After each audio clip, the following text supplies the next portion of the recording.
Hello guys, আসসালামু আলাইকুম। আশা করি সবাই ভালো আছেন, আমিও ভালো আছি।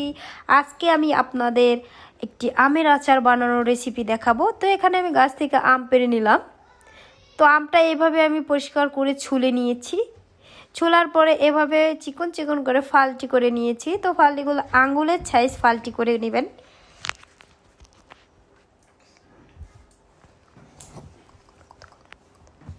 এবার আমি ধুয়ে নিচ্ছি, 3-4 ধোয়া দেবেন, ধুয়ে ছেঁকে নেবেন। এই যে ছেঁকে নিয়েছি আমি একটি জালিতে।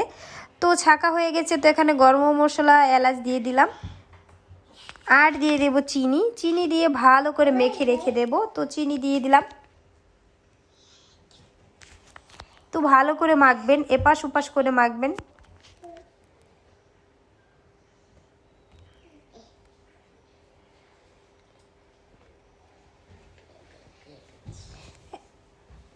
উল্টে পাল্টে মাখবেন আপনারা। মেখে আমি রেখে দেব 4-5 ঘন্টার জন্য। 4-5 ঘন্টা পরে দেখুন আমের গা থেকে অনেকগুলো পানি উঠেছে। তো পানিগুলি আমি জালিতে ছেঁকে নেব। এইভাবে পানিগুলি চুলায় দিয়ে দিলাম। ছাকার পর যে পানিটা, চিনির রসের শিরাটা বের হয়েছে, ওটা চুলায় দিয়ে দিলাম। তো গরম মশলা, এলাচ আমের থেকে বেছে বেছে দিয়ে দিয়েছি। তো এবার এটা একটু হলুদ হলুদ ভাব আসলে আমগুলো ঢেলে দেবো। তো হলুদ হলুদ ভাব চলে আসছে, আমগুলো দিয়ে দিচ্ছে আস্তে আস্তে। পানিটা একটু শুকিয়ে নিতে হবে।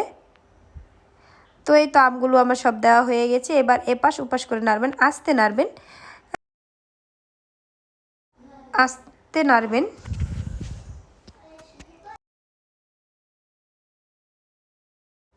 বেশি নাড়াচাড়া দিবেন না, যাতে আমগুলো না ভেঙে যায়।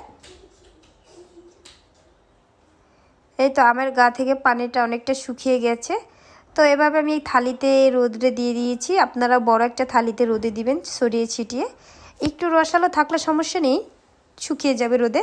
তো জালি দিয়ে ঢেকে দিলাম। আপনারা জালি দিয়ে ঢেকে দেবেন। জালি দিয়ে না ঢাকলে পাখিতে কিন্তু মিষ্টি আচারগুলো সব খেয়ে ফেলে দিবে।